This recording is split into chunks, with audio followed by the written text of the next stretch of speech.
My name's Scott Lewis. I'm the editor-in-chief at Voice of San Diego and the host of Good Schools for All and the Voice of San Diego podcasts. If you're interested in sponsoring one of our podcasts and associating your company's name or message with the great shows we produce, please let us know.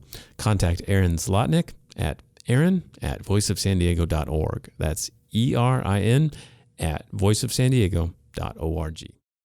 Today's podcast is sponsored by San Diego-based MindTouch, a cloud-based software that helps companies take product documentation and turn it into a customer engagement channel that educates buyers and creates product experts to grow revenue. With MindTouch, you can create a self-service customer experience with your documentation that increases customer success and improves sales and marketing. Here at Voice of San Diego, we have a soft spot for MindTouch because its co-founder and chief technology officer, Steve Bjorg, is one of our loyal supporters and tech advisors. If you're looking for a way to improve customer experience, check out mindtouch.com. My mom says my neighborhood school isn't good enough. How am I supposed to know my kids are getting the best education possible? Welcome to Good Schools for All, a podcast from the investigative news organization Voice of San Diego and the Education Synergy Alliance. We cut through the jargon and polarized debate to get you the news and ideas that matter. Good schools are at the heart of our democracy and economy, and we're about good schools for all kids. We hope you'll learn and maybe teach us something. There should be an excellent school in every community. Enjoy the show. And my name is Scott Lewis from the Voice of San Diego. And I'm Laura Kohn. Hi, Laura. Hello, Scott. So I took the kids out of school. I took the boy out of school for a few days. Did you? For what amazing and important purpose? To go camping by the beach. That is important. I figured I was really I wasn't uncomfortable. We were uncomfortable taking him out of school because there's a lot of pressure not to do that, you know? Mm-hmm. But then I got over it. Yeah, because it really doesn't matter. No, it's fantastic. And, you know, I think that like 70% of what my son needs is like physical activity, you know, I think. And so I was actually pretty happy with the level of that he got while we were out there. And we hunted for crabs and played a lot. And there was a big sand bank that we played King of the Hill on him. Nice. And I let him win a little bit. Kids need to be outside. It's wonderful to watch what happens when you spend time with them outside. Yeah, I was going to ask you, are there like experiments in you know, a lot more recreation and recess going on? Like, I have to wonder, for some of these kids, it seems like a lot of what they're dealing with could be improved if they just moved more. Yeah. There is a lot of discussion about that, about the need to include recess in young children's days. It started to get pushed out by misguided ideas about academics, and we are understanding better now that when kids get outside and move and play, play is part of it, that they end up being smarter when they get back in the classroom. They've spent out some of the energy, just like you were talking about, but also exploring and playing is developmentally and cognitively healthy thing to do. So yeah, there's talk about that. There's also talk about outdoors education, not just the celebration of Cuyamaca's 100th anniversary, right. but the 6th grade trips, right? Yeah, it's an amazing asset for our region. But other things as well. I know that the Leash Tag Foundation is a really big fan of outside schooling and has funded a few experiments with it around our county. So yeah, it's a great idea. And then there's an organization that I'm a huge fan of called Playworks. It's a national organization, but located up in Oakland, and they do a lot to promote the power of play. Mm-hmm. And what they do is they send AmeriCorps members to schools to help supervise recess and help organize it, help kids get along with one another and learn about problem-solving techniques they can use out on the playground so that when kids come in from recess, they're not bringing in playground conflicts back to the classroom. I'm really just making a high-minded argument for the fact that I wanted to serve for 3 days. So, no, it was good. Worthwhile. He came back. I swear he got bigger during the trip, but it was a lot of fun. And we, it was awkward for me because part of the reason we did it in October was because I was just late booking the reservations for beach camping. You got to be on the ball on that stuff. It fills it fast. And so we're in the middle of an election season, which made it even more awkward for me, but I got through it. But what we wanted to talk about today was a lot of the local education issues on the ballot. You might not even realize some of them are related to education, especially in the city of San Diego. There's one in particular that stands out, but there's a lot of things that are directly related to education and to schools. And so we're going to do our best to just have a conversation about some of them, highlight some resources for you out there to look at so you can dive a little bit deeper into some of these conversations. And I might even push Laura a little bit to reveal some of her own perspective and bias on some of this. I did want to talk about something really quickly. You have some news of your own. I do. The organization that I've been leading for the past 3 years, the Education Synergy Alliance, we had to make the decision to suspend operations last month. So that is the work that we were doing, especially around P3 education. We're in dialogue with several entities around town about sustaining that work and making sure it continues to grow. And so I'm excited about those conversations because I think early education will flourish as an idea and as a priority in our community in new hands. And I'm looking at new ventures that I hope to be able to talk about soon. Good. Well, there is nothing that I get more feedback about this show or about anything in education that I've done as much as that discussion about the shock of kindergarten and the transition from pre-K to kindergarten.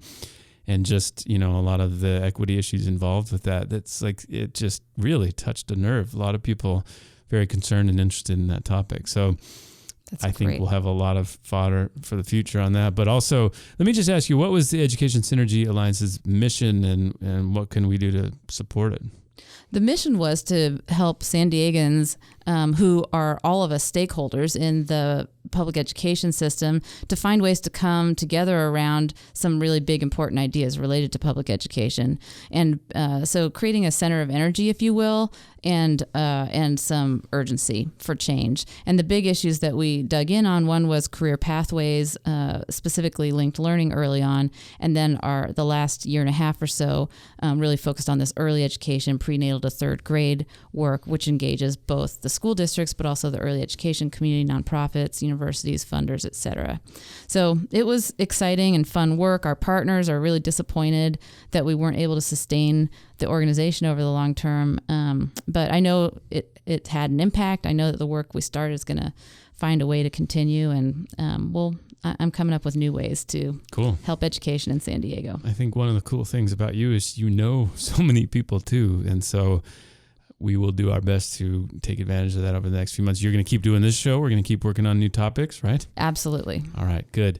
Well, let's start. So before we start, I wanted to add, if you want a full rundown of all the 17 ballot measures on the state ballot. Now, just for clarification, they call ballot measures on the state ballot propositions, and they call ones on the local ballots measures. They're the same thing, but as a way to distinguish state versus local, they're calling the state propositions and the local measures.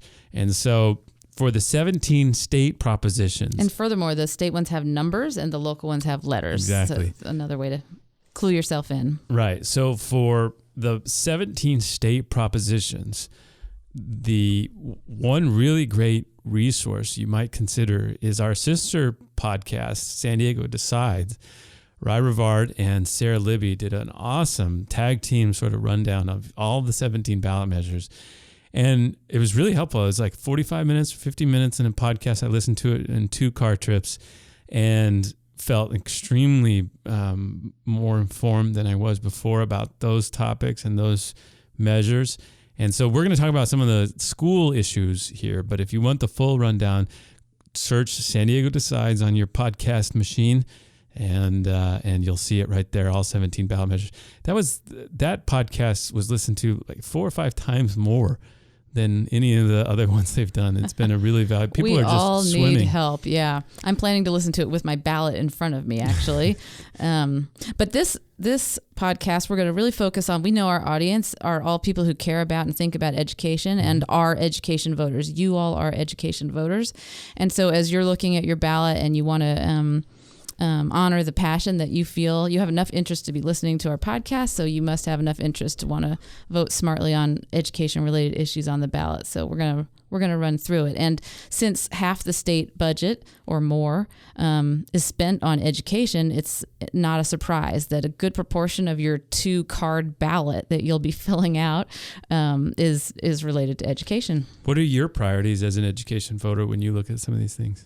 Well, I think the number one thing that I would say to folks is to vote on the education-related issues. It's tempting to skip things that you don't know a lot about, and you might find yourself feeling not so savvy about some of the school board races, for example, or the school bond measures. But take the time to educate yourself. We'll help give you a little bit of a head start here, but and actually weigh in. Mm-hmm. That's my number one piece of advice. Right. All right. First up, Proposition 51. This is very interesting. I think a lot of people are intimidated by the word bond. Whenever they see the word bond, their eyes glaze over, and it's some of these concepts are hard, and podcasts are actually infamous for not being able to communicate sizes of money and numbers very well. So Let's just do our best here. Basically, This authorizes the state to borrow about $9 billion. So total, it would be about $17 billion as they pay it off. Basically, the state is asking voters to allow it to borrow so much money that they would have to pay about $500 million back per year over the next 35 years. So basically, we would go to all these Wall Street guys, all these people trying to put their money somewhere to make it work, and ask them for billions of dollars, and we would pay $500 million back per year. One important thing to remember, this does not actually increase taxes, which I think to some people would be a benefit, and I think to others it would change their perception of this, because it doesn't actually create more money for schools. It basically just authorizes the state to borrow this much money, again, and pay back about $500 million per year. Scott, I want to make sure to be clear for our listeners that later we'll be talking about local bond measures, right. And for those there is a tax increase associated with it, often, and I think this year for all the ones that we'll be looking at. But for this Prop 51, it's authorizing the state to borrow money, and it is not asking us as taxpayers to pay more taxes in order to fund the repayment of those bonds. Exactly. So, yeah, exactly. Local measures often raise, the property tax by something like $60 per $100,000 of assessed property. So if you have a $400,000 assessed value home, your property taxes would go up $60 per $100,000 of that. So 60 times 400, or 4 is $240, right? Yeah. So in that example, most of them are much less than that this year. We'll talk about it later. Right. So the state one, though, does not increase property taxes or any tax. This is Prop 51. It's just borrowing. Now, a lot of the money would get doled out to school districts based on their applications for it. Mm-hmm. So some of the money can be used for charter schools, some of the money can be used for facilities or purchasing land, and the state most often would need a match from local funds for that. So in other words, if we raise taxes here for a school bond, we could package some of that and request 50% of the rest of the cost of a project from the state from this fund. Right. And so from a local perspective, the opportunity to, it's always great to get matching funds. It makes people donate to public radio, for example, or to Voice of San Diego. And that's basically what it can amount to. If you're inclined to vote for a school bond or previously have voted for a school bond, then the existence of the state pot allows our local taxation to get amplified with these state dollars. Mm-hmm. There are new rules for technological education and charter school facilities, but most of the rules are the same as before. This is the first bond of its type since to be passed by voters, or would be passed since 2006, so about 10 years. Now, it has, let's talk about some of the pros and cons. Some of the pros arguments are that we need to provide some of these matching funds to help facilitate the construction of needed facilities in different areas. Mm-hmm. And a lot of the people who support this measure are the people who would build those facilities, and they are helping fund a lot of this. Opponents include Governor Jerry Brown, who says it is unfair to smaller, poorer school districts who won't be as well organized to apply for some of these funds and may not have some of the matching funds or whatever to make it happen. So it's, but if you care deeply about schools and school funding and for these facilities, not teachers, but for facilities, then it might provide needed or interesting matches. Yeah, I mean, basically what I see is that it's not a perfect measure. I wish it did a better job of supporting the smaller districts and the less well-funded districts. But it is, we clearly need to invest in our school and education infrastructure. Some of this funding would go to community colleges as well. And so I'm leaning towards supporting it. The California State PTA, both political parties, California political parties, and the School Boards Association are all among the supporters alongside the construction and building trades. Yeah, and Mayor Kevin Faulconer even signed on, the San Diego Mayor Kevin Faulconer. The UT, the Union Tribune, the newspaper, actually opposed it, saying, among other things, that it does nothing to correct problems with the distribution of state money and doesn't allow for reforms to handle some of those they call flaws about how districts line up for these dollars and such. It's tough. I mean, this is true on a lot of propositions we'll be voting on, not just in education, but it may not be the perfect one that you would ideally have written. Maybe legislation would have been a better way, although I guess we can't do bonds by legislation in California. But in any event, the legislative process sometimes ends up with a better product than the proposition approach. But if we say no to this, then we're waiting at least 2 years. And I think we mentioned it, but I just want to be clear that the state coffers right now are empty. So there's no funding for facilities available to districts from the state level at this time because they've spent through all their prior bond funding. Right. We good on Prop 51? Yeah, I hope our listeners are too. All right, Prop 55. Many of you will remember 2010, much different economic situation that we were in. Governor Jerry Brown and others pushed hard for a tax increase, a package of tax increases for, in particular, education, and they won. And those two tax increases, one was a small sales tax increase, and the other was a tax increase on wealthy income for those who make more than $250,000 individually or more than $500,000 combined. And that money mostly funded to education, but that's... Well, I mean, it went into the general fund, yeah, and most of the general fund goes to education. So it's kind of interesting. The proponents of Prop 30 and now of Prop 55 make it sound like it's an education-specific measure, but it isn't. It's just more funding for our general fund, but because of a previous proposition, Prop 98, that governs how our budget is allocated, we're assured that more than half of any general fund revenues will be allocated to education before anything else is paid for. Mm-hmm. Prop 55 also has a carve out for Medi-Cal. And so this is new. Aside from what Prop 98 already assures for education, it gives after the new revenue pays, or after the state can assure that we're supporting the level of programming that the state currently is supporting, any remainders, 50% of the remainders would go to Medi-Cal. So there's hope for the health fields that Medi-Cal would get a bump out of the Prop 55 also. Right. And just to clarify just what this tax increase would be, or again, this would just sort of keep things the way they are, but right, Prop it's a continuation. 30, yeah, Prop 30 was meant to expire, and this would set it in place for, let's see, how long? It's like 2 more decades, right? Till 2030. Yeah. An extra 12 years.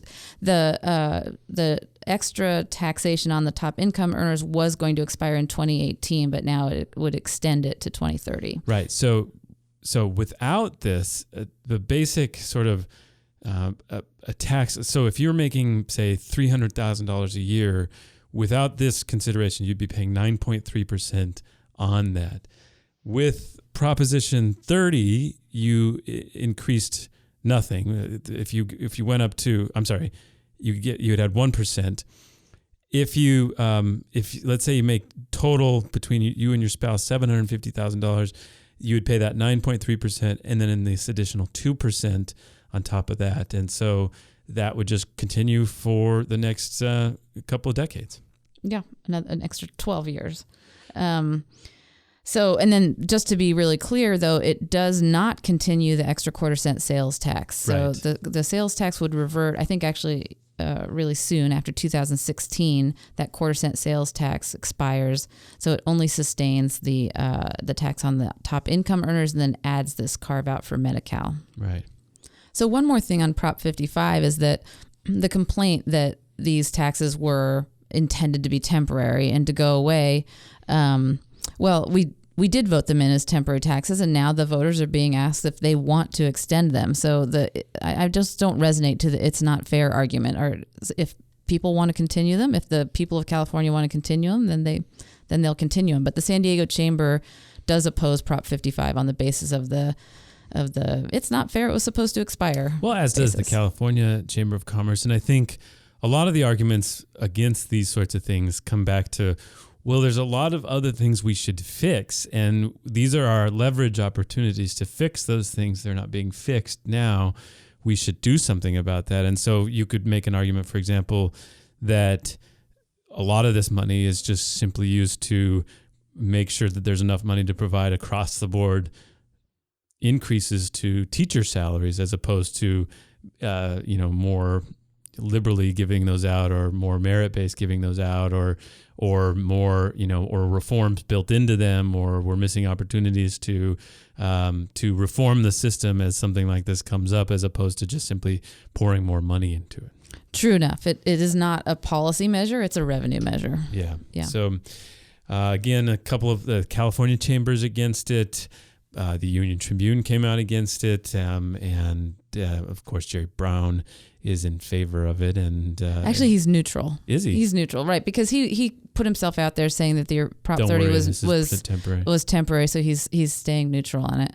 Interesting. Okay, thank you. You're welcome. All right, I know this next one is something you're pretty passionate about, Proposition 58. Why don't you explain that one? Proposition 58, I am very passionate about this one. It amends the former Proposition 227, which California voters approved a little over a decade ago, that restricted school districts from doing bilingual education unless parents of English learners sign a waiver. And the new proposition restores flexibility to districts so that they can pick the approach for teaching English learners that they think is going to be most successful. There's been a good amount of research in the last decade that documents that students learning in their home language as well as in English acquire English with about the same level of proficiency as English immersion, but they come out with two languages instead of one. So that's a definite benefit. And also objectively, I think we all understand that in our global economy, it's an asset for all kids to have more than one language. Other countries around the world really emphasize multilingualism, and here in the United States, we seem to eschew it. So there's no doubt that there was some lousy bilingual education previously, that where kids were just languishing in mainly Spanish only classrooms.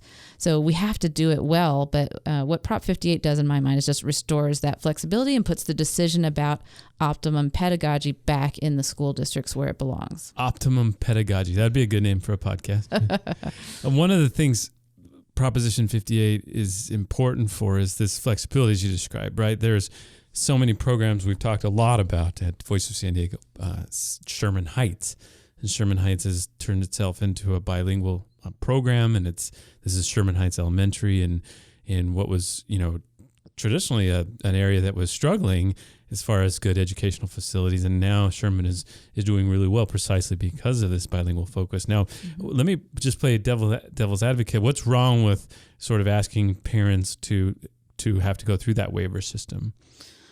Well, for one thing, it just puts up a barrier to school districts to implementing the program. So if parents opt out, then they need to have a regular program to opt into. So Sherman, I believe, is a choice school because then anyone who's there has essentially given that waiver by enrolling in the school. But if you want to do a dual language program in a regular school, you have to have available a non-dual language option in the same school for the English learner parents who don't opt in.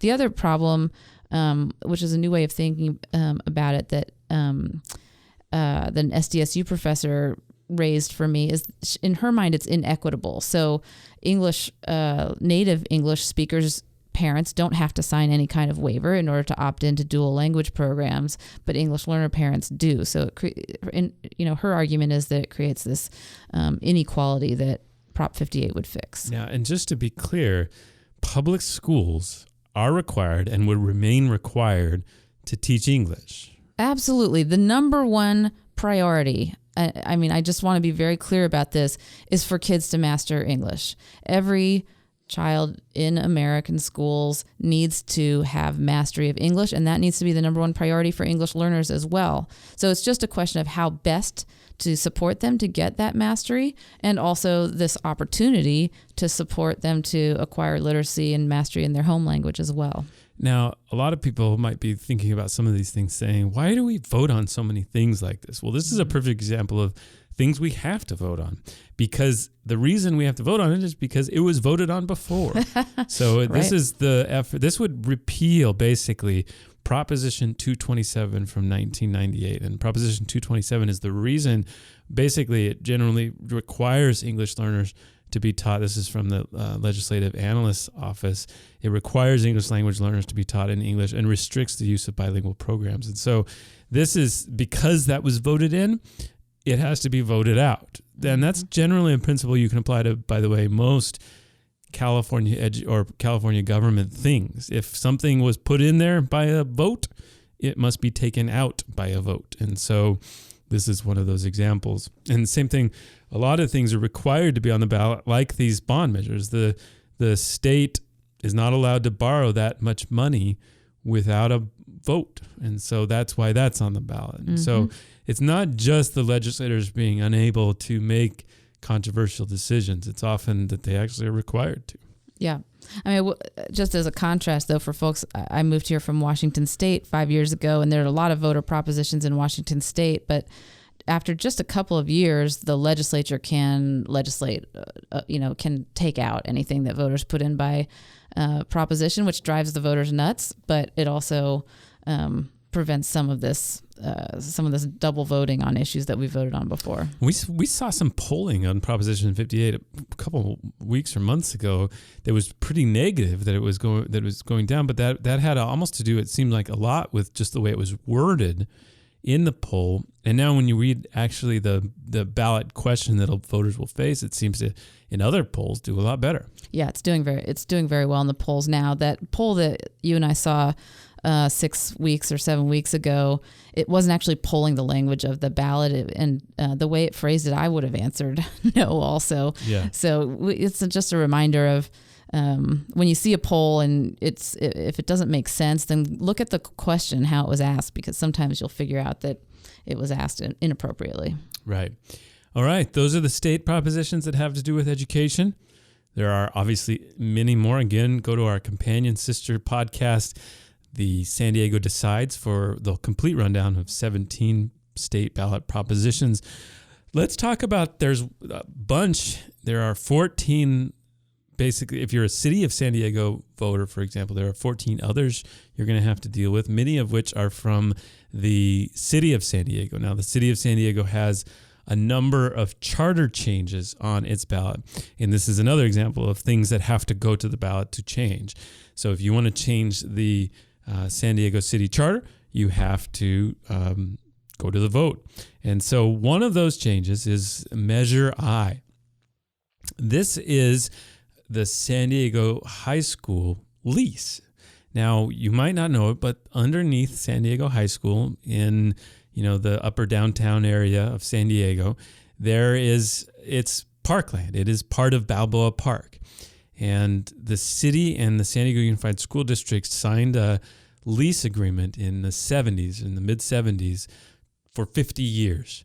Now, that lease agreement was supposed to make it so that, opponents of Proposition I say that lease agreement was basically 50 years for San Diego Unified School District to figure out another place for their school to go so that we could take this land back and make it part of the park. Mm-hmm.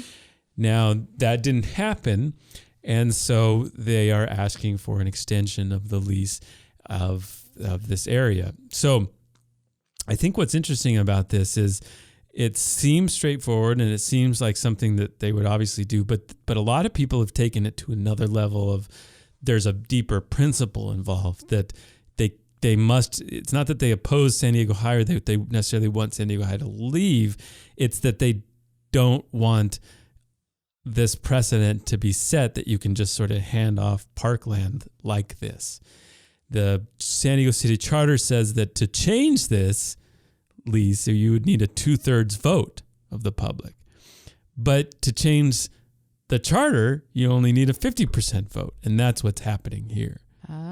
So it's a really interesting discussion about the, about the future of Balboa Park, about the principle involved at Parkland in the city of San Diego, and about the future of San Diego High School. I think if you don't care that San Diego High School is there and you don't care about this broader principle about these, about whether we should be able to change the charter to hand over parkland, then just vote for it. But if this is something you want to look into more, I would consider it. Now, there's a couple of resources.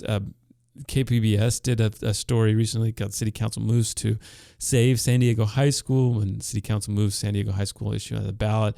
And, basically San Diego High, if this is voted down, has until 2024 to move. Mm-hmm.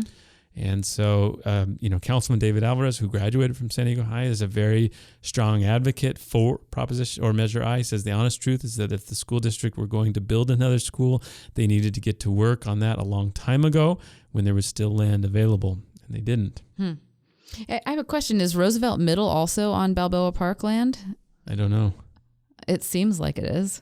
Doesn't it? So I wonder if this charter amendment would affect Roosevelt and what kind of arrangement they have. You've really exposed me as somebody who doesn't know everything. I try to pretend like I do. There it is. Now we know the truth.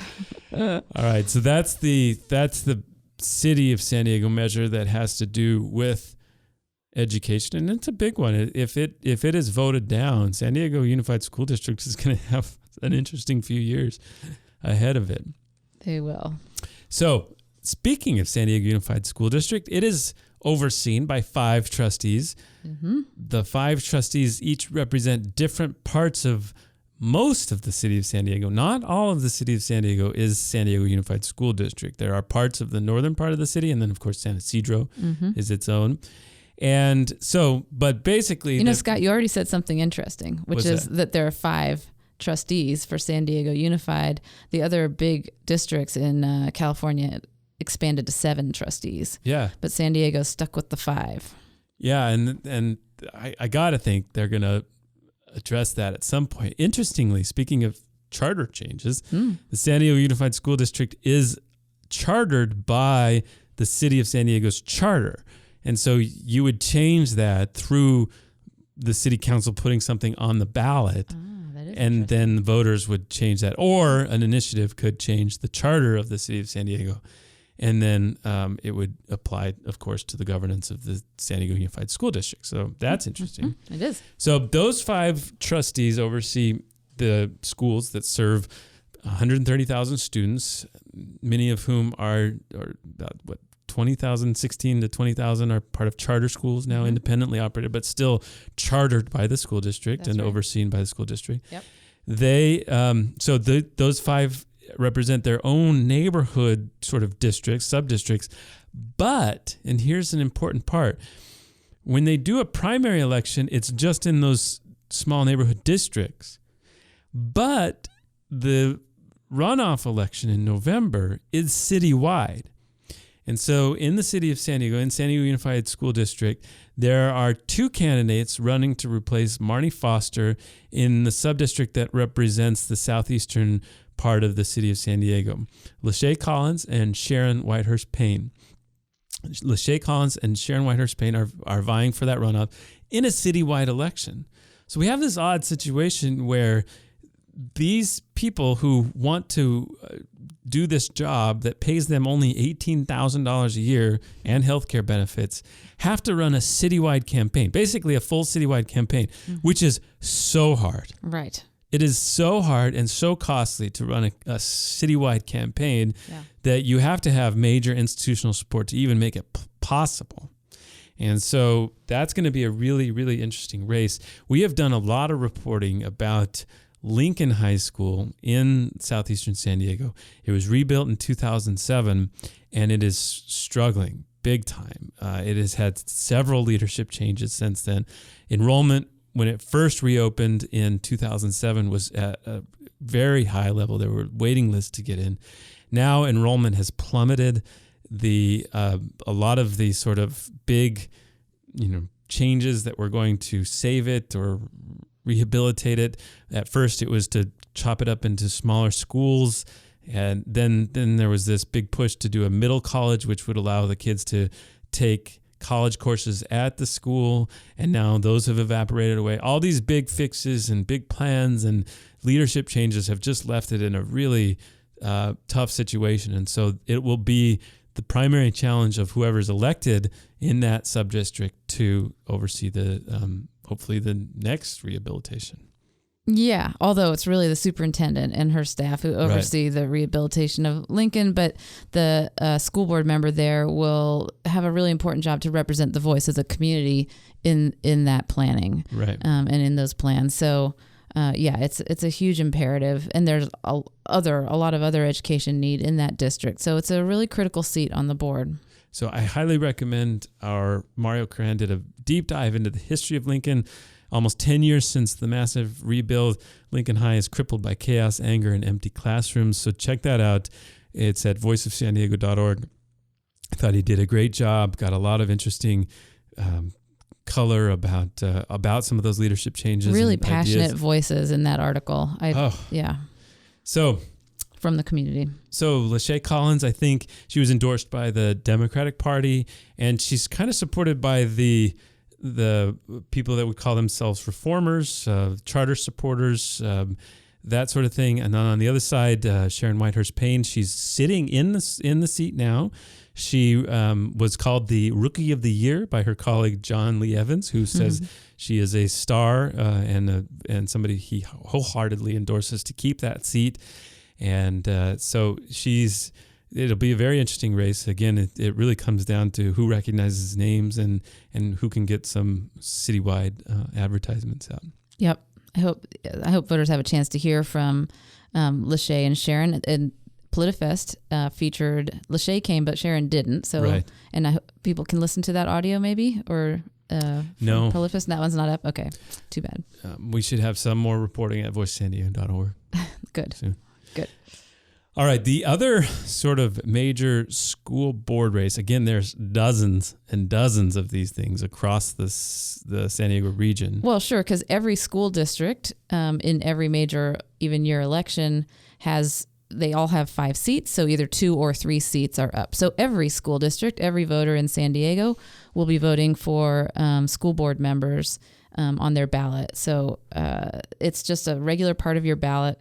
And I was really interested to find out. So there are 95 seats available right now, and I was really interested to see how many of them were uncontested, and over a fourth of them are uncontested. So you don't have any choice on your ballot for 28% of those 95 open school or not open school board seats, but school board seats that are up for election this time. But 75% are contested. In some cases, lots of choices. And you mentioned that San Diego Unified is has that unique situation where you elect out of districts in the primary, and then it's at large in the main. So there are 8 other districts that elect out of districts only. So they actually don't compete, and they don't have a primary race. They do have a primary race, sorry. So they would have race in the primary and get it down to 2 candidates for each of those districts, and then the rest of the districts vote still in those districts. The remaining school districts all vote at large, and so your ballot asks you to pick either 2 or 3 of the list of candidates that are in front of you. So different modes of electing school board members across the county. Right. So there's a lot to choose from. We've sort of forfeited the responsibility to try to go through each of those. There's just too much to try to process there, and good luck educating yourselves on that. But please, there's a lot of voter guides out there. You can get a lot just by Googling and finding the candidates' websites, most of whom have them. There's some pretty heated races in places like Encinitas and Poway, and it'll be very interesting. We also did a guide on all the Poway candidates. You can search for Poway candidates for school board at voiceofsandiego.org, since we've covered Poway in some depth about its own unique leadership drama over the last few years. But one race in particular that will have pretty significant influence is the race for the County Board of Education, which is also overseen by 5 trustees. Mm-hmm. And we saw a pretty interesting shift when 2 people running against incumbents won their seats outright in the primary election. They got more than 50% of the vote. Mark Powell, who you might remember would not come on our show a few months ago, and you might remember Greg Robinson, who was the incumbent, came in. Mark Powell won that seat. Mark came on by phone. He just wouldn't, That's right. He wouldn't go head to head with Greg Robinson. That's right. And Paulette Donnellan won her seat as well. And so that leaves a 3rd contested seat, which is kind of a decisive vote, right? This is if there are 2 seats from the incumbents that were there already, and then 2 seats now from these new insurgents, then there's this 3rd, swing seat, and that's now going to be decided between Rick Shea and Mark Weiland. Mark Weiland's name might be familiar. He's a former state senator. I think that's right. Yeah. And he is he's heavily backed. You remember this race broke down between those who supported charter schools and then the American Federation of Teachers, mm-hmm. which lambasted Mark Powell in several flyers, and I would assume is probably going at Mark Weiland, though I don't get some of those mailers. Obviously. I haven't gotten them yet. Yeah, I'm in that district. You are? Yeah. So Mark Weiland, and I got a pro Mark Weiland flyer, but nothing. Was it anti. from the charters? I didn't notice the sponsor. Come on. I know. I got to look. I will rookie. look. All right. So that will be an interesting race you'll want to look at on election night to see how that came out. All right. One thing to know about California state law is that in normal situations, it's impossible to raise taxes for a specific project. So for a stadium, for example, unless you get 2/3 of the vote. Mm-hmm. So that's what the Chargers are dealing with their own Measure C in the city of San Diego, is that they want to raise a hotel room tax to pay for that, and they'll need 2/3 of the vote, and it's going to be very difficult for them to get.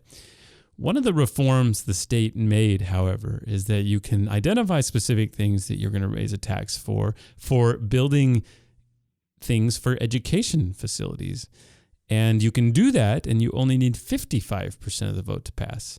So, for instance, if you want to raise a parcel tax just to pay teachers, you would need to get 2/3 of the vote. So, if, say, $100 per parcel in any kind of city like the city of San Diego, you would need to get 2/3 of the vote if you wanted to use that to pay for teachers.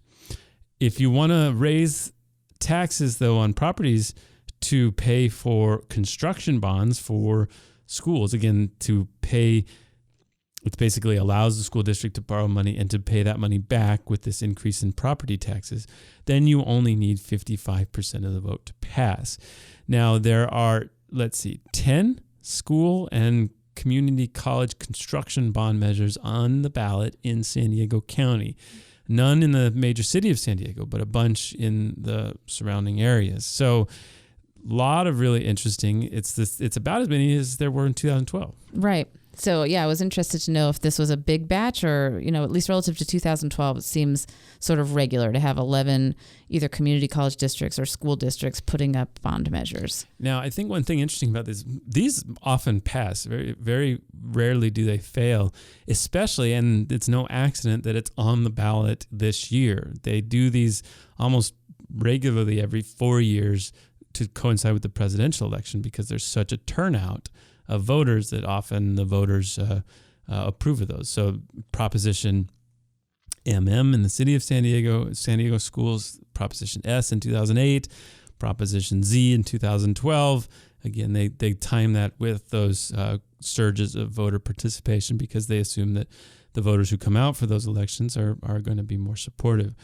So these are often structured based on assessed value. So if you have and this is important to know, your house might be worth $700,000, but if you bought it for $300,000, its assessed value is not going to be $700,000. Right. Its assessed value is probably only going to have inflated slightly from where you bought it. Right. Thanks to Prop 13. Exactly. So if you bought a house in 1963 in Ocean Beach for $25,000, your assessed value is still not much higher than that. And so when we talk about these assessed values, it's important to remember that it's not necessarily what your value of your home is if you were to sell it. So, for example, Mira Costa Community College District is doing Measure MM. It's a $450 million bond. It's $14.99. That's clever. $14.99 per $100,000 in assessed value. So if you have a $300,000 assessed value home, times that by times 3 to $15, and that's how much extra you'll pay every about $45 a year every year. So that would show up as a line item on your property taxes. And so when Proposition Z happened, I remember in 2012, that was $66 per $100,000 of assessed value on your home. That was I felt that one. I mean, that was $300 or $400 on the annual tax bill. That's not insignificant. Right. That's larger than any of the bonds that are on this year's ballot, with the exception of Bonsall, which probably has low assessed values in its district. So they have a $60 per $100,000 assessed value for a $58 million capital project.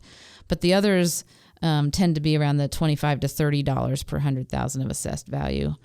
That seems pretty typical. Now, the problem with some of these is they get into, they'll list a bunch of projects that they'll do, but then they'll often, over time, change their priorities of those. So, for example, at the City of San Diego Unified Schools, they've decided to prioritize air conditioning for all schools in the district over some other needs. And so, even schools right along the coast are getting air conditioning, even though that wasn't discussed in the Proposition Z or Proposition S measures. They write them vague enough that they can move some of those priorities. So that's a lot of the frustration with this. Sometimes now the San Diego County Taxpayers Association has a pretty good list and report on each one. You'll want to read it with whatever you feel is the bias of the San Diego County Taxpayers Association, but they do endorse some and oppose others. So that's a pretty good resource if you want to learn more about each one. I would read the policies and the priorities that they lay out, and I would also decide if this burden is something that you feel comfortable handling and want to invest in the construction of local school bonds. Now, one thing that happens, they boost all of these, and they make the argument that some of these can backfill sort of responsibilities to do major repairs on schools that the general fund of schools might have to take care of, and that then frees up them to pay money to teachers if they're able to offload some of those districts. And that was a big part of the argument for Proposition Z in the city Sure. 2012. Yeah, I mean, generally speaking, there's a lot of room to invest in our school buildings, and as we know from several examples, nice school buildings don't necessarily equal great education, but it can be really demoralizing for teachers and students to go to school and distracting from their learning to go to school in facilities that are low quality or crumbling or leaking or whatever it is. Or they're those mobile ones that are hot and don't have air conditioning or something like that. Yeah. So voters tend to support these. In 2012 in San Diego County, 7 of the 11 passed, but 4 were defeated. 2 of them, heartbreaking, that were defeated with 54%. Just 1% or less. Voters. Yeah, 1% or less shy of the 55% majority requirement.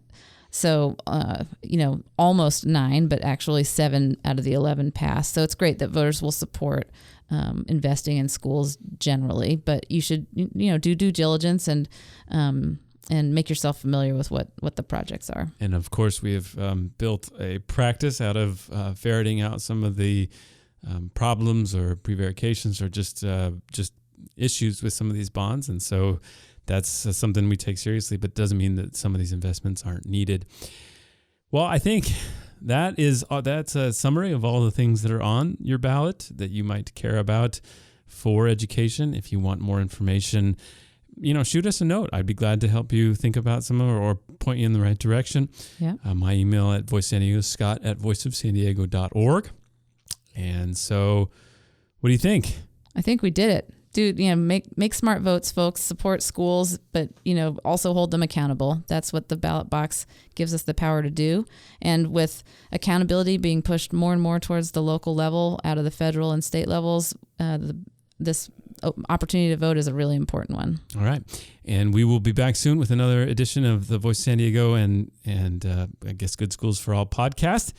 And we're going to get our own plans ready soon. So stay tuned for a good season. Obviously, you've noticed it doesn't come out every week. We're shooting for 3 weeks out of every 5 or something like that. But we're working to provide some good quality content over the next few months. Thanks, everyone. Thank you.